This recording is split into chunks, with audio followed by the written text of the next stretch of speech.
前置きは非常に長くなるが、しっかり理解してくださいな。覚えるべきことは少なめで済むようには心がけましたので、とはいえ、覚えるまではメモった方がいいとは思います。1、全武器が使うアイテムのみ価値あるものとする。全武器が使うアイテムといえば、飛躍、怪力の種、鬼人薬事、鬼人の粉塵、だと思います。そして、これらを作るのに使用するのが、蜂蜜、苦虫、マンドラゴラ、節虫、怪力の種、アルビノエキス、となる。例えば剣士しかプレイしないのであれば弾の調合素材は価値がない。そのため弾の調合素材となる素材の価値は0、とする。例えば競争薬、使う武器もあるが使わない武器も多い。そのため競争薬と、それを作るための素材の価値0、とする。よって本動画で示す、期待値、よりも、ガンナーはさらに高いと思ってよい。2、価値は次のように設定。増強剤をポイントで交換した際には500ポイント。つまり増強剤はそのまま500ポイントの価値とする。その増強剤を作るには、蜂蜜、苦虫が必要となる。なので蜂蜜も苦虫も250ポイントと設定。このように調合素材は250ポイントと設定。実際には、怪力の種、苦虫、節虫、マンドラゴラ、蜂蜜という価値ではあるのだが、ビビたるさなので一律250ポイントと設定。3、出現確率は攻略本を参考。実際にプレイして獲得できる確率と体感近いので出現確率は攻略本の数値で計算する。MR の、虫の獲得数は私が調べた数を元に計算。攻略本に虫の獲得数が載っている。しかし、この値は間違っているのである。攻略本では MR 砂原の節虫は5から8となっているのだが、このように4以下がある。同様に攻略本では MR 溶岩洞の節虫は5から7となっているのだが、4以下がある。蜂蜜も5から7のはずが4以下がある。低く見積もって最低数は2と想定。そのため2から最大数の平均値で計算をする。例えば2から7獲得するのであれば、4.5 個として計算をしていく。5、隠密体の期待値はマックス6を用いて5枠抽選で計算。レベルの高いお供を送り、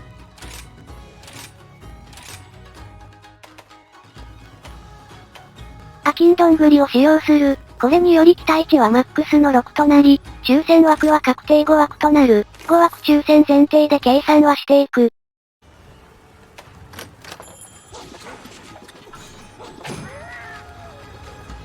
ちなみに、採取に関しては、隠密体の期待値5で5枠抽選となる。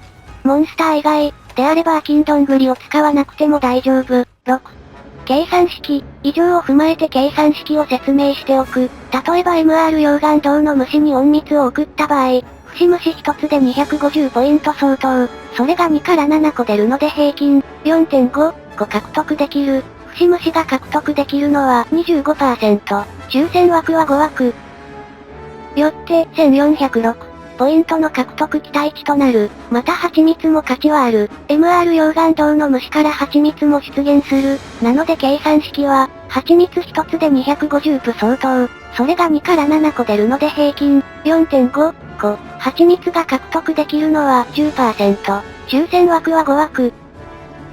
よって562ポイントの獲得期待値となる。節虫と蜂蜜の期待値を合計した1968がポイント獲得期待値となる。そして MR 溶岩洞への隠密派遣にかかるポイントは1750ポイント。よって虫だけで期待値的には黒字となるのがわかる。ただし、蜂蜜について、蜂蜜は増強剤を作るのに使い、そこから鬼人薬を作る。そのため全武器で使うので価値はある。しかし、ガンナーの場合は被弾頻度が少ないので、蜂蜜は必須だが大量に必要なわけではない、ということ。よって蜂蜜に関しては期待値に合計はせず表記する。7、お金は価値のないものとする。プレイを続ければお金に困ることはないだろう。よって、お金にしかならないようなものは価値0とする。8、隠密体で狙う価値のないもの。大型モンスター、特殊なお守り周回でもしない限り、モンスターの素材は余る。そのため基本的に大型モンスターは価値0。ただしフルフルだけは別。競争薬が欲しいならロアルも価値はある。鉱石と骨塚、これらも余る。売ってお金にはなるが、お金にも困らないので価値0。薬草、ガンナーなら弾の素材になるだろう。しかし剣士にとっては不要なので薬草は勝ち。例。ただし、砂原と溶岩洞の薬草から怪力の種が出るので価値はあるのだが、期待値は下位62、上位125、MR187 と非常に低くこれだけでは赤字。怪力の種目的での隠密を積極的に行う必要はない。怪力は交易で増やすものとすべき。レア採取も一部除いて狙う価値なし。レア採取から得られるレア素材は装備を作るのに必要。ただし必要量が手に入ったならば不要。むしろレア採取になってしまうと価値のあるものが取りにくくなる。レアだからと隠密を派遣するのは×。9。多くの魚は焼くことでプラスとなる。魚はボウガンならば弾の調合素材になる。しかし剣士では役立たないものが多い。しかし多くの魚は焼くことで 20% の確率で増強剤が出る。増強剤が出ないのが、ロスの名前の付く魚と、カジキマグロ、これらは外れとなる。ちなみにこれらは焼くと競争薬が出ることがあるので、武器によっては、である。魚によるポイント期待値は高いわけではない。わずかにポイント変換量を上げられると認識すべし。10。一部の小型モンスターは魚同等は魚以上の期待値となる。よろず焼きリストに載っている小型モンスターであれば、焼くことで増強剤が出る。焼ける小型であれば選ぶ価値はある。魚よりはポイント期待値は高い傾向にある。11。魚や小型を焼いた時の計算式について、例えば発火時期を焼いた場合、増強剤が出るわけだが増強剤は500ポイント相当。ただし増強剤が出る確率は 20%。よって期待値は100ポイント相当となる。そして MR の砂原の発火時期の場合、出現確率は 39%。獲得数は2から3個なので平均 2.5。そして最大抽選の5枠抽選。結果的に発火時期が取れてさらに焼いた際に増強剤が出る期待値は487ポイント相当となる。12. 超重要、ポイント変換率は、上位、下位、MR、例えば溶岩洞の節虫、下位の派遣は400。期待値は468。1.17 倍に変換される。上位の派遣は700。期待値は937。1.33 倍に変換される。MR の派遣は1750。期待値は1406。0.80 倍に変換される。脳死で MR に送っていればポイントの無駄遣いとなる。しかし数を集めることも考慮するとポイントに余裕あるときは MR も利用。ちなみに MR の虫の獲得最低数が攻略本通りであれば、ここまでひどい期待値にならないのである。プログラムミスの可能性が高そう。以上を踏まえて、一般的なおすすめを紹介。おすすめ、砂原、節虫だけで見ても、下位では、2.4 倍、上位、3.02 倍、MR では、1.64 倍、といったように砂原の虫は変換率の悪い MR ですら確実に儲かる。ポイントに余裕があるなら数も多く手に入る MR、ポイントを節約したい時は上位、と使い分ければポイント不足も素材不足も解消できる。MR ではジャギーが次の稼ぎ頭で期待値は1057。MR 以外ならデルクスも出現し、下位で235、上位で705、その次が魚となり、下位270、上位405、MR649、よって砂原に虫がいるようなら選択肢となり、その際のルートは、ジャギーはデルクス、魚、の優先順位で選択する。おすすめ、水没林、砂原と違い、水没の虫は、苦虫、がメインとなる。しかも確率こそ低いが、節虫、も出る。苦虫、節虫、が両方出る唯一の場所でもある。苦虫のみの変換率は下位、1.6 倍、上位、2.01 倍、MR、1.21 倍、節虫も含めると下位、2.03 倍、上位、2.48 倍、MR、1.48 倍、変換率の悪い MR でも、黒字となる。砂原もそうだが蜂蜜も欲しいというならさらに上回る。水没の次の稼ぎ頭はガライバ、下位352、上位705、MR1057、となる。そして魚は、下位300、上位449、MR712、となる。よって水没に虫がいるようなら選択肢となり、その際のルートは、ガライバ魚、の優先順位で選択する。おすすめ、寒冷群島のフルフル、アルビノエキス狙いのフルフル、派遣コストが下位300、上位600、と2倍になる。しかしアルビノエキス獲得数は下位2個、上位3個、と 1.5 倍にしかならない。そして MR はさらにコストがかかるのに、上位と獲得数が一緒という状態。獲得確率はすべて 18%。よってポイント変換率は下位3倍、上位 2.25 倍、MR0.84 倍となる。MR ではフルフルだけだと赤字になるので注意。下位が3倍と高いのだが獲得数は2個。隠密体は5クエストで返ってくるので1回の隠密で2個では足りない。なのでポイント変換率は低下するが上位に送って3個確保していきたい。慣例でさらにポイント変換率を高めるには、スクアギル魚バギーが重要となる。これらは焼くことで増強剤を生み出せる。上位のポイント期待値はスクアギル705、魚524、バギー300。例えば上位のフルフルのアルビの期待値1350に、魚を絡ませるだけで合計1874と上乗せが可能となる。派遣コスト600の3倍強のポイント変換率となる。注意点は虫。慣例は蜂蜜こそ出るが唯一、苦虫も、節虫も出ない。そのため慣例の虫は弱い。前述した通り、慣例は、スクアギル魚バギーの方が価値ある。虫の追記、慣例の虫は弱いと説明した。代謝後の虫も蜂蜜を考慮せずに、苦虫だけだと、変換効率の高い上位でも赤字になるので注意。代謝、慣例以外の虫は、上位なら黒字になる。密林について、虫の宝庫なイメージを持つだろう。しかし MR しか存在しないので変換率が低いだけでなく虫も魚も他に比べて弱い。さらに焼ける小型がいない。ボウガン視点でも魚も砂原や溶岩の劣化。同じくボウガン視点でも草の価値もない。密林は存在してないものと認識してよい。まとめ。変換率は、上位、下位、MR。しかし数を集めることも考慮するとポイントに余裕あるときは MR も利用。虫、焼ける小型、魚、という順で利益が多い傾向。節虫は砂原、苦虫は水没林が非常に強い。そもそも、虫、は、慣例、と、代謝、以外なら収支は高い。ただし密林はバグレベル、ボウガンですら不要地域。アルビノエキスは慣例フルフル。怪力の種は交易線で増やす。もはや怪力は常に固定レベル、以上が基本の考え方となる。これを踏まえると次のことがわかる。増強剤は、隠密体、と、交易でアイテム増やす、で十分足りる。絶対に増強剤のポイント交換はしないこと、ポイント不足の原因となる。ここからニッチな素材集め、ガンナーの素材集め方法を紹介。さらにややこしくなるから、今まで以上に一時停止やメモ取り推奨。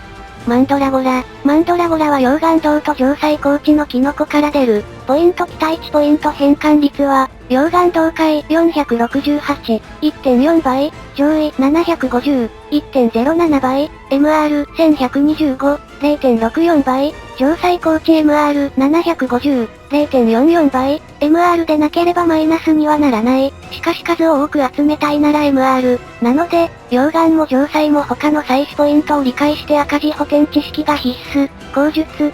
ドスキレアジ。ドスキレアジも溶岩銅と城塞高地の魚から低確率で出る。貝も上位も MR も獲得数は1。貝から上位で発生確率は上がる。しかし上位から MR では変化なし。また溶岩銅の魚はレアになることでドスキレアジ発生確率は上昇する。しかし、レア魚の時は、貝15%、上位13%、MR10%。とクラスを上げると発生確率がどんどん低下していく。そのため、魚だけでは貝のレア魚の溶岩銅以外は赤字となる。ただし、ドスキレアジの数を少しでも増やしたいならば、出現確率重視しつつの赤字覚悟で、レア溶岩貝、レア溶岩上位、レア溶岩 MR、城塞高地、溶岩上位、溶岩 MR、溶岩貝、となる。ただし手に入る確率は非常に低いのでポイント交換でも積極的に手に入れておくこと、かなりややこしいかもしれないが、これを理解していれば、全クエストの全てでドスキレアジで研ぐ、とかしない限りは釣りをしに行く必要もなくなる。そして赤字補填は、やはり虫と絡めるなど知識は必須となる。口述。落葉草の花。ポイント交換では 800P とダントツで価値が高いもの。生命の大粉塵の調合素材。ドスキレアジ同様、交換に並ぶのを待っていては数を増やせない。これらに価値があると感じる方であれば必須テク、溶岩銅の薬草から出現する、MR のみ赤字となるのだが、数を集めるには MR 必須。MR での変換率は、0.85 倍。なので他の何かを絡めれば十分プラスになる。溶岩銅の赤字補填、前述した通りマンドラゴラ、ドスキレアジ、落葉草の花がメインとなる場所となり、赤字覚悟で数を集めるのに使う場所となる。赤字補填はやはり、虫魚、という優先順位、またズワロを焼いた時の増強剤の期待値も考慮できる。MR ならば、虫、魚、ズワロ、で量を増やせる。MR 以外ならば、虫、ズワロ、魚、でプラス量を増やせる。城塞高地の赤字補填、前述した通りマンドラゴラ、ドスキレアジがメインとなる場所。城塞高地に至ってはポイント変換率が低い MR しかないので、より一層赤字覚悟で数を集めるのに使う場所となる。虫の節虫、蜂蜜、期待値1012、675、蜂蜜込みならば、赤字はわずかで済む。蜂蜜がいらないなら虫では厳しい。実は虫よりもオルギーを焼いた際の増強薬狙いが1057。節虫狙いより期待値はわずかに高い。よって城塞高地の赤字補填方法は蜂蜜に対する価値で変動する。生命の大粉塵。生命の大粉塵は1050プ相当なので非常に価値が高い。直接生命の大粉塵を得る方法もある。代謝跡の貝以外のレアキノコから出現する、闇盛りだけ、虹盛りだけ、を焼くと出現することがある。赤字にはなるのだが、数を集めたいなら必須となるだろう。ちなみに代謝跡のすべての小型モンスターからも超低確率で闇盛りや虹盛りが出る。競争エキス、水没林にロアルが出現する。期待値は下位1800、上位と MR が2700、変換率は下位 5.14 倍、上位 4.15 倍、MR 1.63 倍、となる。フルフルのアルビノ同様に、上位と MR で出現確率は一緒なだけでなく獲得数も一緒。しかし、アルビノの獲得率が 18% に対し、競争は 30% であるため変換率が異常。そのため MR ですら変換率が黒字になる。ガンナーの場合、被弾が少ない分蜂蜜の価値が下がるので、虫の価値は下がりやすい。PT をする場合も同じ武器種の触れが多かったりもするだろう。被弾頻度の少ない触れが多いだろうから粉塵の価値が下がる。節虫も鬼人の粉塵の分があれば足りるだろう。同じ理由から増強剤も飛薬として使われることは少なく、鬼人薬の分を確保できれば良くなるだろう。このように虫の価値が剣士より下がる。一方で草の価値や魚の価値が上がる。重要。弾の調合素材は隠密体で増やすより、交易でアイテムを増やした方が増加量が多い。もちろん交易は超セカセカを使う前提で説明する。節虫やニガ虫の無ア隠密体の1枠の平均獲得数は4。交易で増やす場合は平均5。MR 隠密より1だけ多い。一方で属性玉の素材となる草。MR 隠密体では1枠の平均は3。一方で交易だと平均7。MR 隠密より4多い。〇〇の実や、ドスがつかない魚、なども交易の方が多い。よってガンナーであれば、玉の調合素材、は交易で増やす。虫は隠密体で可能な限り賄う。虫を取りつつも草や魚も得られるルートを選んで玉の調合素材もわずかに増やす。といった選択をしていくと無駄が減る。最後に、おおよその説明とおすすめは説明した。しかしプレイスタイルは人それぞれ。なので欲しいものも人それぞれ。よって全員に対応した説明は不可能。なので今回の説明を元にしつつ一回真剣に向き合ってみては、採取のためにクエに行くことが一切なくなる、頻度を大幅に減らせるようになるかと。